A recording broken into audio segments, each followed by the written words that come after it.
Hi hello guys, welcome back to my channel. ಹೇಗಿದ್ದೀರಾ ಎಲ್ಲರೂ? Hope ಎಲ್ಲರೂ ಚೆನ್ನಾಗಿದ್ದೀರಾ ಅಂತ ಅಂದ್ಕೊಳ್ತೀನಿ. ನಾನು ಕೂಡ ಅಷ್ಟೇ ತುಂಬಾ ಚೆನ್ನಾಗಿದ್ದೀನಿ ಗೈಸ್. ನಾಳೆ ಆಷಾಢ ಶುಕ್ರವಾರ ಅಲ್ವಾ? ಮೊದಲನೇ ಆಷಾಢ ಶುಕ್ರವಾರ ಆಗಿರೋದ್ರಿಂದ ನಾನು ಹೇಳುವಂತಹ ಈ ವಸ್ತುಗಳನ್ನ ನೀವು ಮನೆಗೆ ತರೋದ್ರಿಂದ ಖಂಡಿತವಾಗ್ಲೂ ಮತ್ತು ಮಹಾಲಕ್ಷ್ಮಿ ನಿಮ್ಮ ಮನೆಯಲ್ಲಿ ಸ್ಥಿರವಾಗಿ ನೆಲೆಸ್ತಾರೆ, ಆಯಿತಾ? ಅಂದರೆ ಎಂಥ ಹಣಕಾಸಿನ ಸಮಸ್ಯೆ ಇದ್ದರೂ ಅಷ್ಟೇ, ಎಂಥ ಸಮಸ್ಯೆ ಇದ್ದರೂ ಕೂಡ ಅದಕ್ಕೆ ಒಂದು ಪರಿಹಾರ ಅನ್ನೋದು ಸಿಗುತ್ತೆ. ಹಾಗೆಯೇ ಮತ್ತು ಮಹಾಲಕ್ಷ್ಮಿನ ನೀವು ಕೈ ಹಿಡಿದು ಮನೆ ಒಳಗಡೆ ಕರ್ಕೊಂಡು ಬರೋ ರೀತಿಯೂ ಕೂಡ ಆಗುತ್ತೆ, ಆಯಿತಾ? ಸೊ ಅದಕ್ಕೋಸ್ಕರ ನಾನು ಹೇಳುವಂಥ ಈ ವಸ್ತುಗಳನ್ನ ನೀವು ಮನೆಗೆ ತೊಗೊಂಡು ಬನ್ನಿ, ತುಂಬಾ ಒಳ್ಳೆಯದಾಗುತ್ತೆ. ನಾನು ಯಾವುದೇದು ಅಂತ ಹೇಳ್ತೀನಿ. ಈ ವಸ್ತುಗಳ ಜೊತೆಗೆ ಇಲ್ಲಿ ತೋರಿಸ್ತಿದ್ದೀನಿ, ಈ ವಸ್ತುಗಳ ಜೊತೆಗೆ ಇನ್ನೂ ಒಂದು ವಸ್ತುನ ನಾನು ನಿಮಗೆ ತೋರಿಸ್ತೀನಿ, ಓಕೆನಾ? ಸೊ ಬನ್ನಿ, ತಡ ಮಾಡ್ದೇ ಇವತ್ತಿನ ವ್ಲಾಗ್ನ ಸ್ಟಾರ್ಟ್ ಮಾಡ್ಕೊಳ್ಳೋಣ. ಅದಕ್ಕಿಂತ ಮುಂಚೆ ಗಾಯ್ಸ್, ಯಾರ್ಯಾರು ಲೈಕ್ ಮಾಡ್ತಿದ್ದೀರಾ ಎಲ್ಲರಿಗೂ ಕೂಡ ಮತ್ತು ಮಹಾಲಕ್ಷ್ಮಿ ನಿಮಗೆ ನಿಮ್ಮ ಕಷ್ಟಗಳನ್ನ ತೀರಿಸಲಿ, ಆಯಿತಾ? ನಿಮಗೆ ಕಷ್ಟ ಕಾಲ ಅಂತ ಬಂದಾಗ ನಿಮ್ಮ ಸಕಲ ಸಂಕಷ್ಟಗಳನ್ನ ದೂರ ಮಾಡಲಿ ಅಂತ ನಾನು ಕೂಡ ಕೇಳ್ಕೊಳ್ತೀನಿ. ಯಾಕಂದರೆ ಈಗಿನ ಕಾಲದಲ್ಲಿ ನಾವು ಮಾತ್ರ ಬದುಕಬೇಕು ಅನ್ನುವಂಥ ಕಾಲ ಅಲ್ವಾ? ಇಂಥ ಕಾಲದಲ್ಲೂ ಕೂಡ ನೀವು ಇನ್ನೊಬ್ರು ಕಷ್ಟಕ್ಕೆ ನೆರವಾಗ್ತೀರಾ ಅಂತಂದರೆ ಮತ್ತು ಮಹಾಲಕ್ಷ್ಮಿ ಯಾಕೆ ಒಳ್ಳೇದು ಮಾಡೋದಿಲ್ಲ? ಖಂಡಿತವಾಗ್ಲೂ ನಿಮ್ಮ ಕೈನ ಹಿಡಿತಾರೆ, ಸರಿನಾ? ಸೊ ನಾನು ಮಾರ್ನಿಂಗೇ ಬೆಳಿಗ್ಗೆನೇ ವಿಡಿಯೋ ಮಾಡಿ ಹಾಕ್ತಾಯಿದ್ದೀನಿ. ಯಾಕಂದರೆ ನಿಮಗೆ ನಾಳೆ ಯಾವಾಗ ರೀಚ್ ಆಗುತ್ತೆ ಅಂತ ಗೊತ್ತಿಲ್ಲ ಅಲ್ವಾ? ಇವತ್ತು ನಿಮಗೆ ಆದಷ್ಟು ಬೇಗ ನಿಮ್ಗೆ ರೀಚ್ ಆದರೆ ನಾಳೆ ಈ ವಸ್ತುಗಳನ್ನ ತರಬೇಕು ಅಂತ ನಿಮಗೂ ಗೊತ್ತಿರುತ್ತೆ. ಬೇಗನೆ ನೀವು ಹೋಗ್ಬಿಟ್ಟು ತಂದುಬಿಟ್ಟು ಪೂಜೆನ ಮಾಡ್ತೀರಾ. ನಾಳೆ ಸಂಜೆವರೆಗೂ ಈ ವಸ್ತುಗಳನ್ನ ನೀವು ತರ್ಬೋದು, ಓಕೆನಾ? ಸೊ ಅದ್ರ ಜೊತೆಗೆ ಹೊಸದಾಗಿ ನನ್ನ ಚಾನಲ್ ನೋಡ್ತಾ ಇರೋರು ಕೇಳ್ಬೋದು, ಯಾವ ರೀತಿ ಮೇಡಮ್ ನಾವು ಒಂದು ಲೈಕ್ ಕೊಟ್ಟ ತಕ್ಷಣ ಇನ್ನೊಬ್ರು ಕಷ್ಟಕ್ಕೆ ನೆರವಾಗ್ತೀವಿ ಅಂತ ಕೇಳ್ಬೋದು. ಅಂದರೆ ಗೈಸ್, ನಿಮ್ಮ ಒಂದು ಲೈಕಿಂದ ವೀಡಿಯೋ ಅನ್ನೋದು ಲೀಕ್ ಆಗುತ್ತೆ, ಸರಿನಾ? ನಿಜವಾಗ್ಲೂ ವ್ಯೂಸ್ಗಾಗಲಿ ಕಮೆಂಟ್ಸ್ಗಾಗಲಿ ಹೇಳ್ತಾ ಇಲ್ಲ. ಏನೋ ಒಂದು ನಮ್ಮ ಕಡೆಯಿಂದ ಇನ್ನೊಬ್ಬರಿಗೆ ಹೆಲ್ಪ್ ಆದರೆ ಸಾಕು ಅಲ್ವಾ? ನಮಗೆ ಕಷ್ಟ ಅಂತ ಬಂದಾಗ ದೇವರು ನಮ್ಮನ್ನ ಕೈ ಬಿಡೋಲ್ಲ ಅನ್ನೋದು ನನ್ನ ನಂಬಿಕೆ ಆ್ಯಂಡ್ ನನ್ನ ಎಕ್ಸ್ಪೀರಿಯೆನ್ಸ್ ಕೂಡ, ಓಕೆನಾ? ಸೊ ಹೊಸದಾಗಿ ನನ್ನ ಚಾನಲ್ ನೋಡ್ತಾ ಇರೋರು ದಯವಿಟ್ಟು ಸಬ್ಸ್ಕ್ರೈಬ್ ಮಾಡಿಕೊಂಡು ಸಪೋರ್ಟ್ ಮಾಡಿ. ಆಲ್ರೆಡಿ ಸಬ್ಸ್ಕ್ರೈಬ್ ಮಾಡ್ಕೊಂಡಿರೋರಿಗೆ ನನ್ನ ತುಂಬ ಹೃದಯದ ಧನ್ಯವಾದಗಳನ್ನ ತಿಳಿಸ್ತೀನಿ, ಸರಿನಾ? ಸೊ ಬನ್ನಿ, ತಡ ಮಾಡ್ದೇ ವಿಡಿಯೋನ ಸ್ಟಾರ್ಟ್ ಮಾಡ್ಕೊಳ್ತೀನಿ ಗೈಸ್. ನಾಳೆ ನೀವು ಬೇಗನೆ ಎದ್ದೇಳಬೇಕು, ಓಕೆನಾ? ಬೇಗನೆ ಎದ್ದು ಮನೆಯನ್ನೆಲ್ಲ ಕ್ಲೀನಾಗಿ ಗೂಡಿಸಿ ಒರೆಸಿ ಅಂದರೆ ಮನೆ ಒರೆಸೋ ನೀರಿಗೆ ಸ್ವಲ್ಪ ಕಲ್ಲುಪ್ಪು ಮತ್ತು ಅರಿಶಿನ ಹಾಕ್ಕೊಂಡು ನೀವು ಕ್ಲೀನಾಗಿ ಮನೆನ ಒರೆಸ್ಕೊಳ್ಳಿ. ಅದಾದಮೇಲಿಂದ ಹೊರಗಡೆ ಎಲ್ಲ ವಾಶ್ ಮಾಡಿಕೊಂಡು ನೀವು ಆಮೇಲೆ ಸ್ನಾನ ಮಾಡ್ಕೊಳ್ಳಿ. ಸ್ನಾನ ಮಾಡೋ ನೀರಿಗೂ ಅಷ್ಟೇ ಸ್ವಲ್ಪ ಅರಿಶಿನ ಮತ್ತು ಸ್ವಲ್ಪ ಕಲ್ಲುಪ್ಪನ್ನ ಬೆರೆಸ್ಕೊಂಡು ನೀವು ಸ್ನಾನ ಮಾಡ್ಕೊಳ್ಳಿ. ಸ್ನಾನ ಎಲ್ಲ ಮುಗಿಸ್ಕೊಂಡು ಬಂದು ಅದಾದಮೇಲಿಂದ ನೀವು ಇವತ್ತೇ ನೀವು ಫುಲ್ಲು ಎಲ್ಲ ದೇವ್ರ ಮನೆ ಸಾಮಾನುಗಳು ಎಲ್ಲನೂ ಕ್ಲೀನ್ ಮಾಡಿ ಎತ್ತಿಟ್ಕೊಳ್ಬೇಕು, ಸರಿನಾ? ನಾಳೆ ಬೆಳಿಗ್ಗೆನೇ ನೀವು ಬೇಗನೆ ಎದ್ಬಿಡಿ ಗಾಯ್ಸ್, ಓಕೆನಾ? ಸೊ ಬ್ರಾಹ್ಮಿ ಮುಹೂರ್ತದಲ್ಲಿ ನೀವು ಪೂಜೆ ಮಾಡಿದ್ರೆ ತುಂಬಾ ಒಳ್ಳೆಯದು. ನೀವು ಆಷಾಢ ಶುಕ್ರವಾರದಲ್ಲೂ ಅಷ್ಟೇ, ಯಾವುದೇ ದಿನ ಆದರೂ ಅಷ್ಟೇ, ನೀವು ಬ್ರಾಹ್ಮಿ ಮುಹೂರ್ತದಲ್ಲಿ ಮಾಡುವಂಥ ಪೂಜೆಗಳಿಗೆ ಅತಿ ಬೇಗನೆ ಫಲ ಸಿಗುತ್ತೆ, ಸರಿನಾ? ಬ್ರಾಹ್ಮಿ ಮುಹೂರ್ತದಲ್ಲೇ ಪೂಜೆನ ಮಾಡ್ಕೊಳ್ಳಿ. ಅದಾದಮೇಲಿಂದ ನೀವು ಮನೆಯನ್ನೆಲ್ಲ ಕ್ಲೀನ್ ಮಾಡ್ಕೊಂಡೆಲ್ಲ ಆದಮೇಲೆ ಬಂದು ದೇವ್ರ ಮನೆಯಲ್ಲಿ ಎಲ್ಲ ಫುಲ್ಲು ದೇವ್ರಿಗೆ ಗಂಧ ಇಡೋದಾಗಿರ್ಬೋದು, ಕುಂಕುಮ ಇಡೋದಾಗಿರ್ಬೋದು, ಹೂವನ್ನ ಮುಡಿಸಿ, ಹಾಗೆಯೇ ದೀಪಗಳಿಗೆ ನೀವು ಇವತ್ತೇ ನೀವು ತುಪ್ಪ ಏನಾದ್ರು ಇಲ್ಲ ನಿಮ್ಮ ಮನೆಯಲ್ಲಿ ಅಂತಂದರೆ ತುಪ್ಪನ ತೊಗೊಂಡು ಬಂದು ಇವತ್ತೇ ಇಟ್ಕೊಂಡ್ಬಿಡಿ. ಯಾಕಂದರೆ ನಾಳೆ ಖಂಡಿತವಾಗ್ಲೂ ನೀವು ತುಪ್ಪದ ದೀಪನ ಹಚ್ಚಬೇಕು, ಆಯಿತಾ? ತುಪ್ಪದ ದೀಪನ ಹಚ್ಚುವಷ್ಟು ಶಕ್ತಿ ನಮಗಿಲ್ಲ ಮೇಡಮ್ ಅಂತ ಅನ್ನೋರು ಅಟ್ಲೀಸ್ಟ್ 10 ರೂಪಾಯಿ ಪ್ಯಾಕೆಟ್ ಸಿಗುತ್ತಲ್ವ, ಅದನ್ನಾದ್ರು ತೊಗೊಂಡು ಬಂದು ಮತ್ತು ಮಹಾಲಕ್ಷ್ಮಿಗೆ ನೆನೆಸ್ಕೊಂಡು ನೀವು ತುಪ್ಪದ ದೀಪನ ಹಚ್ಕೊಳ್ಳಿ. ಹಾಗೆಯೇ ಯಾವುದಾದ್ರೂ ಒಂದು ಬೆಲ್ಲದಿಂದ ಮಾಡಿರುವಂತಹ ಸ್ವೀಟ್ನ ಮಾಡಿ ದೇವಿಗೆ ನೈವೇದ್ಯಕ್ಕೆ ಇಡಬೇಕಾಗತ್ತೆ, ಸರಿನಾ? ಪೂಜೆ ಎಲ್ಲ ಮುಗಿಸ್ಕೊಳ್ಳಿ. ಅದ್ರ ಜೊತೆಗೆ ನೀವು ಒಬ್ಬೊಬ್ರು ಏನು ಮಾಡ್ತಾರೆ ಅಂದರೆ ಗೈಸ್, ನಾನು ತುಂಬಾ ಅಬ್ಸರ್ವ್ ಮಾಡಿದ್ದೀನಿ, ನಾನು ಅವ್ರಿಗೆ ಹೇಳಿದ್ದೀನಿ, ಆಯಿತಾ? ಕೆಲವೊಬ್ರು ಗೊತ್ತಿಲ್ಲದೇ ಮಾಡ್ತಾರೆ, ಕೆಲವೊಬ್ರು ಗೊತ್ತಿದೆ ಮಾಡ್ತಾರೆ. ಸ್ನಾನ ಮಾಡ್ದೇ ನೀವು ಯಾವುದೇ ಕಾರಣಕ್ಕೂ ಹೊಸ್ಲಿಗೆ ಅರಿಶಿನ ಕುಂಕುಮ ಇಡೋದಾಗಿರ್ಬೋದು, ರಂಗೋಲಿ ಇಡೋದಾಗಿರ್ಬೋದು, ಆ ಥರ ಮಾಡೋಕ್ಕಂತೂ ಹೋಗಬೇಡಿ, ಆಯಿತಾ? ಕ್ಲೀನಾಗಿ ಸ್ನಾನ ಮಾಡ್ಕೊಳ್ಳಿ. ಸ್ನಾನ ಮಾಡಿಕೊಂಡು ಅದಾದಮೇಲಿಂದ ದೇವ್ರ ಮನೆಯನ್ನೆಲ್ಲ ಕ್ಲೀನ್ ಮಾಡಿಕೊಂಡು ದೇವ್ರ ಮನೆಯಲ್ಲಿ ದೀಪ ಅಂದರೆ ಎಲ್ಲನೂ ಕ್ಲೀನ್ ಮಾಡಿಕೊಂಡು ಹೂವೆಲ್ಲ ಮುಡಿಸಿ ಹಾಗೆಯೇ ಗಂಧ ಎಲ್ಲ ಹಾಕಿ ಅದಾದಮೇಲಿಂದ ಹೋಗಿ ಹೊಸ್ಲಿಗೆಲ್ಲ ಅರಿಶಿನ ಕುಂಕುಮ ಹಾಕಿ ಹಾಗೆಯೇ ರಂಗೋಲಿ ಎಲ್ಲ ಹಾಕಿಬಿಟ್ಟು ನೀವು ಕ್ಲೀನಾಗಿ ಎಲ್ಲ ಪೂಜೆ ಎಲ್ಲ ಮುಗಿಸ್ಕೊಳ್ಳಿ. ಸಾಂಬ್ರಾಣಿ ಹೊಗೆ ಹಾಕಿ ಮನೆ ತುಂಬ ಧೂಪನ ಹಾಕಿ, ಸರಿನಾ? ಹಾಕಾದ್ಮೇಲೆ ನೀವು ದೇವಿಗೆ ಪೂಜೆ ಎಲ್ಲ ಮುಗಿಸ್ಕೊಳ್ಳಿ. ಪೂಜೆ ಎಲ್ಲ ಮುಗಿಸೋಕ್ಕಿಂತ ಮುಂಚೆ ಗಾಯ್ಸ್, ನೀವು ಪೂಜೆ ಎಲ್ಲ ಸ್ಟಾರ್ಟ್ ಮಾಡ್ಕೊಳ್ಳೋಕ್ಕಿಂತ ಮುಂಚೆ ಅಕಸ್ಮಾತ್ ಪೂಜೆ ಎಲ್ಲ ಬ್ರಾಹ್ಮಿ ಮುಹೂರ್ತದಲ್ಲೇ ಮಾಡ್ತೀವಿ ಅಂತ ಅನ್ನೋರು ಗೈಸ್, ನೀವು ಅದಾದಮೇಲಿಂದ ಅಂದರೆ ಪೂಜೆ ಎಲ್ಲ ಮುಗಿಸ್ಕೊಂಡು ಬೇಕಾದ್ರೂ ತರ್ಬೋದು, ನೀವು ಏನೂ ತೊಂದರೆ ಇಲ್ಲ. ನಾವು ಲೇಟಾಗಿ ಪೂಜೆ ಮಾಡ್ತೀವಿ ಅಂತ ಅನ್ನೋರು ನಾಳೆನೇ ನೀವು ಈ ಕೆಲವೊಂದು ವಸ್ತುಗಳನ್ನ ನನಗೆ ಹೇಳ್ತೀನಿ ನೋಡಿ, ಈ ವಸ್ತುಗಳನ್ನ ತರಬೇಕಾಗತ್ತೆ. ತಂದುಬಿಟ್ಟು ಏನು ಮಾಡಬೇಕು ಅನ್ನೋದು ಕೂಡ ನಾನು ನಿಮಗೆ ತಿಳಿಸ್ಕೊಡ್ತೀನಿ ನೋಡಿ. ಇಲ್ಲಿ ಪರಮ ಪವಿತ್ರವಾದಂಥದ್ದು ಕಲ್ಲುಪ್ಪು ಅಲ್ವಾ. ಕಲ್ಲುಪ್ಪು ಪ್ಯಾಕೆಟ್ನ ನೀವು ನಾಳೆ ಖಂಡಿತವಾಗ್ಲೂ ನಿಮ್ಮ ಮನೆಯಲ್ಲಿ ತರಬೇಕಾಗತ್ತೆ.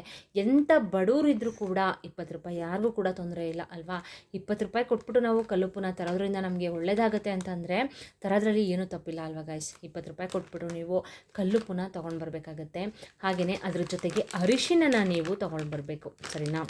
ಯಾಕೆ ಈ ವಸ್ತುಗಳನ್ನ ತರಬೇಕು ಅನ್ನೋದನ್ನು ನಿಮಗೆ ತಿಳಿಸ್ಕೊಡ್ತೀನಿ. ಹಾಗೆಯೇ ಏನು ಮಾಡಬೇಕು ಅನ್ನೋದು ಕೂಡ ತಿಳಿಸ್ಕೊಡ್ತೀನಿ. ನೋಡಿ, ಇಲ್ಲಿ ಈ ಕಲ್ಲುಪ್ಪನ್ನ ನಾವು ಮನೆಗೆ ತರ್ಕೊಂಡು ಬರೋದ್ರಿಂದ ಮತ್ತು ಮಹಾಲಕ್ಷ್ಮಿನೇ ನಾವು ಮನೆ ಒಳಗಡೆ ಕರ್ಕೊಂಡು ಬಂದಂಗೆ ಆಗುತ್ತೆ, ಆಯಿತಾ. ಅಂದರೆ ಮತ್ತು ಮಹಾಲಕ್ಷ್ಮಿಗೆ ತುಂಬಾ ಪ್ರಿಯವಾದಂಥದ್ದು ಕಲ್ಲುಪ್ಪು ಅಲ್ವಾ. ಹಾಗೆಯೇ ಸಹೋದರಿ ಅಂತ ಕೂಡ ಕರಿತೀವಿ. ಸಮುದ್ರದಲ್ಲೇ ಮತ್ತು ಮಹಾಲಕ್ಷ್ಮಿ ಹಾಗೆಯೇ ಕಲ್ಲುಪ್ಪು ಉದ್ಭವವಾಗಿರೋದ್ರಿಂದ ಮತ್ತು ಇದಕ್ಕೆ ತುಂಬಾ ಒಂದು ಪ್ರಾಮುಖ್ಯತೆನ ಕೊಡ್ತೀವಿ ಅಲ್ವಾ. ನಮ್ಮ ಕಷ್ಟಗಳನ್ನು ತೀರಿಸ್ಕೊಳ್ಳೋದಕ್ಕೋಸ್ಕರ ನಾವು ಕಲ್ಲುಪ್ಪಿನಿಂದ ಸುಮಾರು ನಾವು ತಂತ್ರಗಳನ್ನ ಮಾಡ್ತೀವಿ. ಹಾಗೆಯೇ ನಮ್ಮ ಆಹಾರದ ರುಚಿನೂ ಕೂಡ ಹೆಚ್ಚಿಸಲಿಕ್ಕೆ ನಾವು ಕಲ್ಲುಪ್ಪನ್ನ ಯೂಸ್ ಮಾಡ್ತೀವಿ ಅಲ್ವಾ. ಸೊ ಒಂದು ಪ್ಯಾಕೆಟ್ ಕಲ್ಲುಪ್ಪನ್ನ ತೊಗೊಂಡು ಬರಬೇಕಾಗತ್ತೆ. ಅದ್ರ ಜೊತೆಗೆ ನೀವು ಅರಿಶಿನ ಕೂಡ ತರಬೇಕು. ಅರಿಶಿನ ಅಂತಂದರೆ ತುಂಬಾ ಒಂದು ಮಂಗಳಕರವಾದಂತಹ ವಸ್ತು ಅಲ್ವಾ. ಇದನ್ನು ತಂದುಬಿಟ್ಟು ಗಾಯ್ಸ್ ನೀವು ಇದರಲ್ಲೇ ನೀವು ದೇವಿಗೆ ದೇವ್ರ ಫೋಟೋಗಳಿಗಾಗಿರ್ಬೋದು ಎಲ್ಲದಕ್ಕೂ ಕೂಡ ನೀವು ಅರಿಶಿನ ಇದನ್ನೇ ಹಚ್ಚಬೇಕಾಗತ್ತೆ. ಜೊತೆಗೆ ಇದನ್ನು ಇಟ್ಟು ನೀವು ಪೂಜೆನ ಮಾಡಬೇಕು. ಇದೊಂದು ಪ್ಯಾಕೆಟ್ನ 2 ಪ್ಯಾಕೆಟೇ ತೊಗೊಂಡು ಬನ್ನಿ, ಏನೂ ತೊಂದರೆ ಇಲ್ಲ. ಅಕಸ್ಮಾತ್ ಇಲ್ಲ ಒಂದೇ ಪ್ಯಾಕೆಟ್ ತರ್ತೀನಿ ಅಂದರೂ ಕೂಡ ನೀವು ತೊಂದರೆ, ಇದರಲ್ಲಿ ಸ್ವಲ್ಪ ತೆಗೆದುಬಿಟ್ಟು ನೀವು ದೇವಿಗೆ ಎಲ್ಲ ಫೋಟೋಗಳಿಗೂ ಕೂಡ ನೀವು ಅರಿಶಿನ ಹಚ್ಚಾದ್ಮೇಲೆ ಈ ಪ್ಯಾಕೆಟ್ನ ಇಟ್ಬಿಟ್ಟು ಪೂಜೆ ಮಾಡಿ, ಏನೂ ತೊಂದರೆ ಇಲ್ಲ, ಓಕೆನಾ. ಸೊ ಅದಾದಮೇಲೆ ಒಂದು ಗಾಜಿನ ಬೌಲಾದರೂ ತೊಗೊಳ್ಳಿ, ಇಲ್ಲ ಪಿಂಗಾಣಿ ಬೌಲಾದರೂ ತೊಗೊಳ್ಳಿ, ಯಾವುದಾದ್ರೂ ತೊಗೊಳ್ಳಿ. ಈ ಕಲ್ಲುಪ್ಪನ್ನ ತಂದಿರ್ತೀರ ಅಲ್ವಾ ನೀವು, ಈ ಕಲ್ಲುಪ್ಪಲ್ಲೇ ನೀವು ಈ ಪ್ಯಾಕೆಟಲ್ಲೇ ನೀವು ಕಲ್ಲುಪ್ಪನ್ನ ಈ ಥರ ನೀವು ಒಂದು ಬೌಲ್ಗಾದರೂ ಆಗಿರ್ಬೋದು, ಒಂದು ಪಿಂಗಾಣಿ ಜಾರ್ಗಾದರೂ ಆಗಿರ್ಬೋದು, ಈ ರೀತಿ ಹಾಕ್ಕೊಳ್ಬೇಕು, ಸರಿನಾ. ಕಲ್ಲುಪ್ಪನ್ನ ಫುಲ್ಲು ಹಾಕ್ಕೊಳ್ಳಿ. ಹಾಕ್ಕೊಂಡಾದ್ಮೇಲೆ ಗೈಸ್ ಇಲ್ಲಿ ನೋಡಿ, ನಾನು 5 ರೂಪೀಸ್ ಕಾಯಿನ್ನ ತೋರಿಸ್ತಾ ಇದ್ದೀನಿ ಅಲ್ವಾ. ಈ 5 ರೂಪೀಸ್ ಕಾಯಿನ್ನ ನೀವು ಇದಕ್ಕೆ ಸೇರಿಸ್ಬೇಕಾಗತ್ತೆ. ಪಂಚಭೂತಗಳಿಗೆ ನಾವು ಹೋಲಿಸ್ತೀವಿ 5ನ ಅಲ್ವಾ. ಸೊ ಅದಕ್ಕೆ ಹೇಳ್ತಾ ಇರೋದು, ಕಾಯಿನನ್ನು ನೀವು ಸೇರಿಸ್ಕೊಳ್ಬೇಕಾಗತ್ತೆ. ಸೇರಿಸಾದ್ಮೇಲೆ ಗೈಸ್ ನೀವೇನು ಮಾಡಬೇಕು ಅಂತಂದರೆ ಇದ್ರ ಜೊತೆಗೆ ನೋಡಿ, ಇಲ್ಲಿ ನಾನು ಅರಿಶಿಣದ ಕೊಂಬನ್ನು ಕೂಡ ತೊಗೊಂಡು ಬಂದಿದ್ದೀನಿ, ಆಯಿತಾ. ಅರಿಶಿಣದ ಪ್ಯಾಕೆಟ್ನ ತೊಗೊಂಡು ಬಂದಿದ್ದೀನಿ, ಹಾಗೆಯೇ ಅರಿಶಿಣದ ಕೊಂಬನ್ನು ಕೂಡ ನಾನು ತೊಗೊಂಡು ಬಂದಿದ್ದೀನಿ. ಇದನ್ನು ಅಷ್ಟೇ ನೀವು ಇದ್ರ ಮೇಲೆ ಇಟ್ಟುಬಿಟ್ಟು ನೀವು ಪೂಜೆನ ಮಾಡ್ಕೊಳ್ಬೇಕು, ಆಯಿತಾ. ಈ ಪ್ಯಾಕೆಟ್ಗಳು ಅರಿಶಿಣದಾಗಿರ್ಬೋದು, ಹಾಗೆಯೇ ಕಲ್ಲುಪ್ಪಾಗಿರ್ಬೋದು, ಈ ಪ್ಯಾಕೆಟ್ ಇದನ್ನು ಕೂಡ ಇಟ್ಟುಬಿಟ್ಟು ದೇವಿ ಮುಂದೆ ನೀವು ಪೂಜೆನ ಮಾಡಬೇಕು. ಇದಕ್ಕೂ ಕೂಡ ಸ್ವಲ್ಪ ಮೇಲ್ಗಡೆನೇ ಅರಿಶಿಣ ಕುಂಕುಮ ಹಾಕಿ ಇದ್ರ ಮೇಲೆ ಒಂದು ಹೂವನ್ನು ಕೂಡ ಮುಡಿಸಿ, ಸರಿನಾ. ಹಾಗೆ ಇನ್ನೊಂದು ವಿಷಯ ಹೇಳಲಿಕ್ಕೆ ಇಷ್ಟಪಡ್ತೀನಿ. ನಾಳೆ ನೀವು ಹಸಿರು ಬಣ್ಣ ಕೆಂಪು ಬಣ್ಣದ ಬಟ್ಟೆನ ತೊಟ್ಕೊಂಡು ನೀವು ದೇವಿಗೆ ಪೂಜೆ ಮಾಡೋದ್ರಿಂದ ತುಂಬಾ ಒಳ್ಳೆಯದಾಗತ್ತೆ. ಮುತ್ತೈದರು ಆದಷ್ಟು ನೀವು ಈ ನೈಟಿ ಹಾಕ್ಕೊಂಡು ಪೂಜೆ ಮಾಡೋದಾಗಿರ್ಬೋದು, ಇಲ್ಲ ನೈಟ್ ಡ್ರೆಸ್ ಹಾಕ್ಕೊಂಡು ಪೂಜೆ ಮಾಡೋದಾಗಿರ್ಬೋದು, ಆ ಥರ ಎಲ್ಲ ದಯವಿಟ್ಟು ಮಾಡೋಕ್ಕೆ ಹೋಗ್ಬೇಡಿ. ಸೀರೆನ ಹಾಕ್ಕೊಂಡು ಪೂಜೆ ಮಾಡಿ, ತುಂಬಾ ಒಳ್ಳೆಯದಾಗತ್ತೆ, ಆಯಿತಾ. ದೇವಿಗೆ ಅಲಂಕಾರ ಪ್ರಿಯೆ ದೇವಿ ಅಲ್ವಾ. ನಾವು ಯಾವ ರೀತಿ ಹೊರಗಡೆ ಹೋಗಬೇಕಾದ್ರೆ ರೆಡಿ ಆಗ್ತೀವೋ ಅದೇ ರೀತಿ ರೆಡಿ ಆಗಿಬಿಟ್ಟು ನೀವು ದೇವಿಗೆ ಪೂಜೆ ಮಾಡೋದ್ರಿಂದ ತುಂಬಾ ಒಳ್ಳೆಯದಾಗತ್ತೆ. ನಿಮ್ಮ ಸಕಲ ಸಂಕಷ್ಟಗಳು ಕಳೆಯುತ್ತೆ, ಸರಿನಾ. ಸೊ ಈ ರೀತಿ ನೀವು ಪೂಜೆ ಎಲ್ಲ ಮಾಡಿ, ಇದಕ್ಕೂ ಕೂಡ ಸ್ವಲ್ಪ ಗಂಧದ ಕಡಿ ಹೊಗೆ ತೋರಿಸೋದಾಗಿರ್ಬೋದು, ಮಂಗಳಾರತಿ ಮಾಡೋದಾಗಿರ್ಬೋದು, ಎಲ್ಲನೂ ಕೂಡ ಇದಕ್ಕೂ ಕೂಡ ಪೂಜೆನ ಮಾಡ್ಕೊಳ್ಳಿ. ಮಾಡಾದಮೇಲೆ ಗೈಸ್ ನೀವು ನೋಡಿ, ಇದನ್ನು ನೀವು ಇನ್ನೊಂದು ಹೇಳ್ತೀನಿ ನಿಮಗೆ, ಈ ಕಲ್ಲುಪ್ಪು ಮತ್ತು ಅರಿಶಿನ ನೀವು ತರೋದ್ರಿಂದ ಇದನ್ನು ಅಷ್ಟೇ ಅರಿಶಿಣದ ಕೊಂಬನ್ನು ಕೂಡ ಹೊಸದೇ ತೊಗೊಂಡು ಬನ್ನಿ. ತರೋದ್ರಿಂದ ಏನಾಗುತ್ತೆ ಅಂತಂದರೆ ಗೈಸ್, ನಿಮ್ಮ ಮನೆಯಲ್ಲಿ ಯಾವುದೇ ನಿಮಗೆ ಹಣಕಾಸಿನ ಸಮಸ್ಯೆ ಇದ್ದರೂ ಕೂಡ ಅದು ಕ್ಲಿಯರ್ ಆಗುತ್ತೆ, ಸರಿನಾ. ಯಾಕಂದರೆ ನಾಳೆ ಶುಕ್ರವಾರ ಇರೋದ್ರಿಂದ, ಆಷಾಢ ಮಾಸದ ಮೊದಲನೇ ಶುಕ್ರವಾರ ಇರೋದ್ರಿಂದ ಫಸ್ಟ್ ಡೇನೇ ನೀವು ಇದನ್ನು ತರೋದ್ರಿಂದ ನಿಜವಾಗ್ಲೂ ಹಣಕಾಸಿನ ಸಮಸ್ಯೆ ಅನ್ನೋದು ದೂರ ಆಗುತ್ತೆ. ನಿಮಗೆ ನಾನಾ ಮೂಲೆಗಳಿಂದ ನಿಮಗೆ ಹಣ ಬರಲಿಕ್ಕೆ ಸ್ಟಾರ್ಟ್ ಆಗುತ್ತೆ. ಮನೆಯಲ್ಲಿ ಹಣ ಅನ್ನೋದು ಹುಕ್ಕುತ್ತೆ, ಆಯಿತಾ. ಹಣ ಅನ್ನೋದು ಕೂಡುತ್ತೆ, ಹಣ ಅನ್ನೋದು ಹುಕ್ಕುತ್ತೆ. ಅದ್ರ ಜೊತೆಗೆ ನಿಮಗೆ ಮಾತೆ ಮಹಾಲಕ್ಷ್ಮಿಯ ಆಶೀರ್ವಾದ ಕೂಡ ಸಿಗುತ್ತೆ.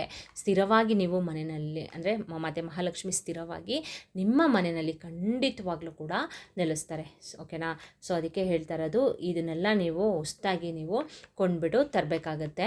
ಇದ್ರ ಜೊತೆಗೆ ನೀವು ಚಿನ್ನ ಕೊಳ್ಳುವಂಥ ಯೋಗ ಕೂಡ ಖಂಡಿತವಾಗ್ಲೂ ಬರುತ್ತೆ ಗಾಯ್ಸ್, ಸರಿನಾ. ಯಾಕಂದರೆ ಈ ಅರಿಶಿನ ಇದೆ ನೋಡಿ, ಈ ಅರಿಶಿನ ಅನ್ನೋದು ತುಂಬಾ ಒಂದು ಮಂಗಳಕರವಾದಂತಹ ವಸ್ತು, ನಾನು ಆಗಲೇ ಹೇಳ್ದಂಗೆ ಅಲ್ವಾ.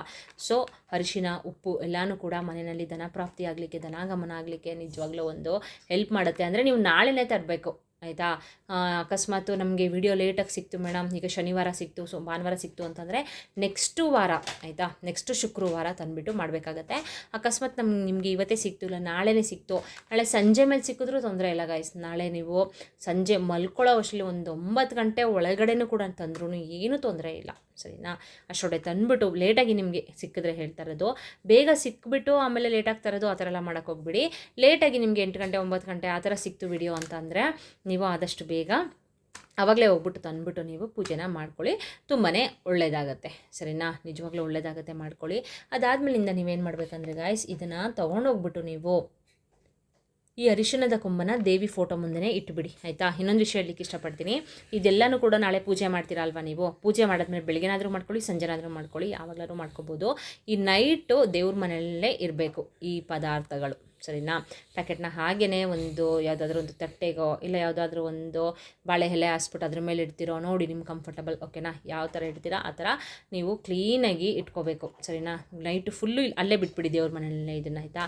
ಬಿಟ್ಟಾದಮೇಲೆ ನೀವು ನಾಳೆ ಬೆಳಿಗ್ಗೆ ಎದ್ದು, ಶನಿವಾರ ಬೆಳಿಗ್ಗೆ ಎದ್ದು ಯಥಾ ಪ್ರಕಾರ ಕೆಲಸನೆಲ್ಲ ಮುಗಿಸ್ಕೊಂಡು ಹಾಗೆಯೇ ಆ ಸ್ನಾನ ಎಲ್ಲ ಮುಗಿಸ್ಕೊಂಡು ಬಂದು ದೇವರಿಗೆ ದೀಪನ ಹಚ್ಬಿಟ್ಟು ನೀವು ಈ ಪಿಂಗಾಣಿ ಜಾರಲ್ಲಿ ಇಲ್ಲಾಂದರೆ ಗಾಜಿನ ಬೌಲಲ್ಲಿ ಹಾಕಿರ್ತೀರಲ್ಲ ಕಲ್ಲುಪ್ಪನ್ನ, ಅದ್ರ ಮೇಲೆ 5 ರೂಪೀಸ್ ಕಾಯಿನ್ ಹಾಕಿರ್ತೀರ, ಇದ್ರ ಮೇಲೆ ಒಂದು ಕೆಂಪು ಬಣ್ಣದ ಹೂವನ್ನು ಕೂಡ ಮುಡಿಸಿ ಸರಿನಾ. ಇದನ್ನು ತೊಗೊಂಡೋಗ್ಬಿಟ್ಟು ನೀವು ನಿಮ್ಮ ಕ್ಯಾಶ್ ಬಾಕ್ಸ್ನಲ್ಲಿ ಇಟ್ಕೊಳ್ಬೇಕು ಸರಿನಾ. ಕ್ಯಾಶ್ ಬಾಕ್ಸ್ನಲ್ಲಿ ಇಟ್ಕೊಂಡು ಕ್ಯಾಶ್ನ ಇದ್ರ ಮೇಲೆ ನೀವು ಇಡ್ತಾ ಬರಬೇಕು ಸರಿನಾ. ಇಡ್ತಾ ಬನ್ನಿ ಗಾಯ್ಸ್, ನಿಮಗೆ ಗೊತ್ತಾಗುತ್ತೆ ಹಣ ಅನ್ನೋದು ಯಾವ ರೀತಿ ನಿಮ್ಮ ಮನೆಯಲ್ಲಿ ಹುಕ್ಕುತ್ತೆ ಆಯಿತಾ. ಹಣ ಅನ್ನೋದು ಯಾವ ರೀತಿ ಕೂಡುತ್ತೆ ಪ್ರತಿಯೊಂದು ನಿಮಗೆ ಗೊತ್ತಾಗುತ್ತೆ. ನೀವೇ ನನಗೆ ಕಮೆಂಟ್ ಮಾಡ್ತೀರಾ, ಹೌದು ಮೇಡಮ್ ನೀವು ಹೇಳಿದ ನಿಜ ಆಯಿತು, ನಮಗೆ ತುಂಬಾ ಒಳ್ಳೆಯದಾಗ್ತಿದೆ ಅಂತ ಕಮೆಂಟ್ ಮಾಡ್ತಿದ್ದೀರಾ. ತುಂಬ ಜನ ಇಷ್ಟು ದಿನದಲ್ಲಿ ಕಮೆಂಟ್ ಮಾಡ್ತಿದ್ದೀರಾ. ನೀವು ಹೇಳುವಂಥ ರೆಮಿಡಿಗಳೆಲ್ಲನೂ ಕೂಡ ನಾವು ಮಾಡ್ಕೊಳ್ತಾ ಇದ್ದೀವಿ, ನಮಗೆ ತುಂಬಾ ಒಳ್ಳೆಯದಾಗ್ತಿದೆ ಅಂತ ತುಂಬ ಜನ ಕಮೆಂಟ್ ಮಾಡ್ತಿದ್ದೀರಾ. ಯಾರ್ಯಾರು ಕಮೆಂಟ್ ಮಾಡ್ತಿದ್ದೀರಿ ಎಲ್ಲರಿಗೂ ಕೂಡ ತುಂಬ ಹೃದಯದ ಧನ್ಯವಾದಗಳನ್ನ ತಿಳಿಸ್ತೀನಿ ಸರಿನಾ. ನಾಳೆ ಖಂಡಿತವಾಗ್ಲೂ ಮಿಸ್ ಮಾಡ್ದೇ ನೀವು ಈ ವಸ್ತುಗಳನ್ನ ಮನೆಗೆ ತಗೊಂಡು ಬಂದು ನಿಮ್ಮ ಕಷ್ಟಗಳನ್ನ ಕಳ್ಕೊಳ್ಳಿ ಸರಿನಾ. ಓಕೆ ಗೈಸ್, ನೋಡಿದ್ರಲ್ಲ, ಇದೇ ರೀತಿ ಹಲವಾರು ವೀಡಿಯೋಸ್ನ ಮಾಡಿ ಹಾಕಿದ್ದೀನಿ. ಅದೆಲ್ಲದ್ರೂ ನಾನು ಲಿಂಕನ್ನು ಕೊಟ್ಟಿರ್ತೀನಿ, ಒಮ್ಮೆ ಚೆಕ್ ಮಾಡ್ಕೊಳ್ಳಿ. ಹಾಗೆಯೇ ಇನ್ನೂ 1-2 ರೆಮಿಡಿಗಳಿದ್ದಾವೆ. ಈ ವಿಡಿಯೋ ಬಂದ ತಕ್ಷಣ ನಿಮಗೆ ಮಧ್ಯಾಹ್ನ ಒಂದು ರೆಮಿಡಿ ಸಿಗುತ್ತೆ, ಹಾಗೆಯೇ ಸಂಜೆ ಒಂದು ರೆಮಿಡಿ ಹಾಕ್ತೀನಿ ನಾಳೆ ಮಾಡುವಂಥದ್ದು ಸರಿನಾ. ಈ 3 ರೆಮಿಡಿಗಳನ್ನ ನಾಳೆ ಮಿಸ್ ಮಾಡ್ದೇ ಮಾಡ್ಕೊಳ್ಳಿ, ತುಂಬಾ ಒಳ್ಳೆಯದಾಗುತ್ತೆ. ಎಲ್ಲರಿಗೂ ಕೂಡ ನಿಮ್ಮ ಕಷ್ಟಗಳು ಕಳೀಲಿ. ಕಷ್ಟ ಅನ್ನೋದು ಮನುಷ್ಯನಿಗೆ ಬಂದರೆ ಯಾವ ರೀತಿ ಅಂತ ಹೇಳ್ಕೊಳಕ್ಕಾಗಲ್ಲ ಗೈಸ್, ಆ ರೀತಿ ಕಷ್ಟ ಎಲ್ಲ ಬರುತ್ತೆ. ಕೆಲವೊಬ್ಬರಿಗೆ ಅಂದರೆ ಎಲ್ಲರಿಗೂ ಒಂದೇ ಥರ ಕಷ್ಟ ಬರಲ್ಲ, ಒಬ್ಬೊಬ್ಬರಿಗೆ ಒಂದೊಂದು ಥರ ಕಷ್ಟ ಇರುತ್ತೆ ಅಲ್ವಾ. ಸೊ ಆ ಕಷ್ಟಗಳನ್ನ ಕಳ್ಕೊಳ್ಳೋದಕ್ಕೆ ನಾವು ಒಂದು ನಂಬಿಕೆ ಇಟ್ಟು ಈ ರೀತಿ ರೆಮಿಡಿಗಳನ್ನ ಮಾಡ್ಕೊಳ್ಬೇಕು ಸರಿನಾ. ನಂಬಿಕೆಯಲ್ಲಿರುತ್ತೋ ಖಂಡಿತವಾಗ್ಲೂ ನಿಮಗೆ ಆದಷ್ಟು ಬೇಗ ನಿಮಗೆ ರಿಸಲ್ಟ್ ಅನ್ನೋದು, ಪ್ರತಿಫಲ ಅನ್ನೋದು ನಿಮಗೆ ಸಿಕ್ಕೇ ಸಿಗುತ್ತೆ. ನಿಮ್ಮ ಭಕ್ತಿಗೆ, ನಿಜವಾಗ್ಲೂ ನಿಮ್ಮ ನಂಬಿಕೆಗೆ ಪ್ರತಿಫಲ ಅನ್ನೋದು ಸಿಕ್ಕೇ ಸಿಗುತ್ತೆ. ದಯವಿಟ್ಟು ನಾಳೆ ಮಿಸ್ ಮಾಡ್ದೇ ಮಾಡ್ಕೊಳ್ಳಿ. ನಿಮಗೆ ನೋಡಿ, ಇದೊಂದು 20 ರೂಪಾಯಿಗೆ ಸಿಗುತ್ತಾ. ನೀವು ಜಾಸ್ತಿ ದುಡ್ಡು ಖರ್ಚು ಮಾಡಿ ಮಾಡುವಂಥ ರೆಮಿಡಿಗಳನ್ನ ನಾನು ಯಾವುದೂ ಕೂಡ ಹೇಳೋದಿಲ್ಲ ಗಾಯ್ಸ್ ಆಯಿತಾ. ಅಂದರೆ ನನ್ನ ಚಾನಲಲ್ಲಿ ಸುಮ್ಮನೆ ಅವ್ರು ಹೇಳ್ತಾರೆ ಅಂತ ವಿಡಿಯೋ ಮಾಡಿ ಹಾಕೋದಿಲ್ಲ. ನನಗೆ ಅದು ಒಳ್ಳೇದಾಗ್ತಾ ಇದೆ, ನನಗೆ ಒಳ್ಳೇದಾಯಿತು, ನಾನೊಂದು ಸಲ ತಿಳ್ಕೊತೀನಿ, ಎಕ್ಸ್ಪರಿಮೆಂಟ್ ಮಾಡ್ತೀನಿ, ಅದಾದಮೇಲಿಂದ ನನಗೆ ಒಳ್ಳೇದಾಗ್ತಿದೆ ಅಂದರೆ ಮಾತ್ರ ನಾನು ನಿಮಗೆ ಶೇರ್ ಮಾಡೋದು ಸರಿನಾ. ಸುಮ್ಮನೆ ಅವರು ಹೇಳ್ತಾರೆ ಅಂತ ವಿಡಿಯೋ ಹಾಕಿ ನೀವು ನನ್ನ ಬೈಕೊಳ್ಬಾರ್ದು, ನಿಮ್ಗೆ ಒಳ್ಳೇದಾಗಲಿಲ್ಲ ಅಂದರೆ ಅಲ್ವಾ. ಸೊ ಅದಕ್ಕೆ ಹೇಳ್ತಾ ಇರೋದು, ದಯವಿಟ್ಟು ಎಲ್ಲರೂ ಕೂಡ ಮಿಸ್ ಮಾಡ್ದೇ ಈ ವಸ್ತುಗಳನ್ನ ಮನೆಗೆ ತೊಗೊಂಡು ಬಂದು ನಿಮ್ಮ ಕಷ್ಟಗಳನ್ನ ತೀರಿಸ್ಕೊಳ್ಳಿ ಅಂತ ಕೇಳ್ಕೊಳ್ತಾ ಇವತ್ತಿನ ವ್ಲಾಗ್ನ ಇಲ್ಲಿಗೆ ಎಂಡ್ ಮಾಡ್ತೀನಿ. ನೆಕ್ಸ್ಟ್ ಇನ್ನೂ 1-2 ವೀಡಿಯೋಸ್ನ ಮಧ್ಯಾಹ್ನ ಒಂದು ಹಾಕ್ತೀನಿ, ರಾತ್ರಿ ಒಂದು ಹಾಕ್ತೀನಿ, ಸಂಜೆ ಒಂದು ಹಾಕ್ತೀನಿ. ನೋಡಿಕೊಂಡು ನಾಳೆ ನಿಮ್ಮ ಈ ಪರಿಹಾರಗಳನ್ನ ಮಾಡಿಕೊಂಡು ನಿಮ್ಮ ಕಷ್ಟಗಳನ್ನ ತೀರಿಸ್ಕೊಳ್ಳಿ ಅಂತ ಹೇಳ್ತಾ, ಮತ್ತು ಮಹಾಲಕ್ಷ್ಮಿ ಎಲ್ಲರಿಗೂ ಒಳ್ಳೇದು ಮಾಡಲಿ. ಯಾರ್ಯಾರು ಈ ವಿಡಿಯೋ ನೋಡ್ತಿದ್ದೀರಾ ಪ್ರತಿಯೊಬ್ಬರಿಗೂ ಕೂಡ ಒಳ್ಳೇದಾಗಲಿ, ನಿಮ್ಮ ಸಕಲ ಸಂಕಷ್ಟಗಳು ತೀರಲಿ ಅಂತ ಹೇಳ್ತಾ ಇವತ್ತಿನ ವ್ಲಾಗ್ನ ಇಲ್ಲಿಗೆ ಎಂಡ್ ಮಾಡ್ತೀನಿ. ಹೊಸದಾಗಿ ಚಾನಲ್ ನೋಡ್ತೀರಿ, ಸಬ್ಸ್ಕ್ರೈಬ್ ಮಾಡ್ಕೊಂಡು ಸಪೋರ್ಟ್ ಮಾಡಿ. Bye see you, take care.